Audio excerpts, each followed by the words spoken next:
স্পেনের ভ্যালেন্সিয়ায় উদযাপিত হলো ঐতিহ্যবাহী টমাটিনা উৎসব। রীতি মেনে আগস্টের শেষ বুধবার দেশটিতে অনুষ্ঠিত হয় এই উৎসবটি। বরাবরের মতো টমাটিনা উৎসব ঘিরে এবারও ছিল উদযাপনকারীদের বাঁধ ভাঙা উচ্ছ্বাস। প্রায় 22,000 মানুষ পরস্পরের দিকে টমেটো ছড়ে উপভোগ করে দিনটি।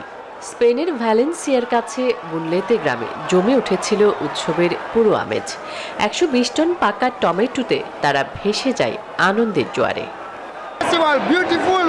টমাটিনা দুর্দান্ত একটি উৎসব, দারুণ মজার এবং সৃজনশীল। আমি প্রতি বছর আগস্টের শেষ বুধবার এই উৎসবের জন্য অপেক্ষা করি।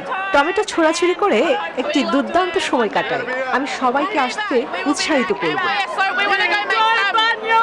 তবে চাইলেই যে কেউ এই উৎসবে অংশ নিতে পারবে না, কারণ এই উৎসবটিতে শুধু 18 বছর এবং তার চেয়ে বেশি বয়সীরাই অংশ নিতে পারে। এই উৎসব যে শুধু আনন্দের খোরাক তা কিন্তু নয়, গায়ে টমেটো মাখানোই তাদের ত্বকে ফিরে আসে হারানো উজ্জ্বলতা।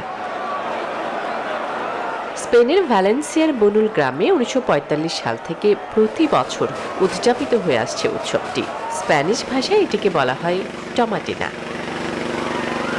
আসমাতুলি, নিউজ 24।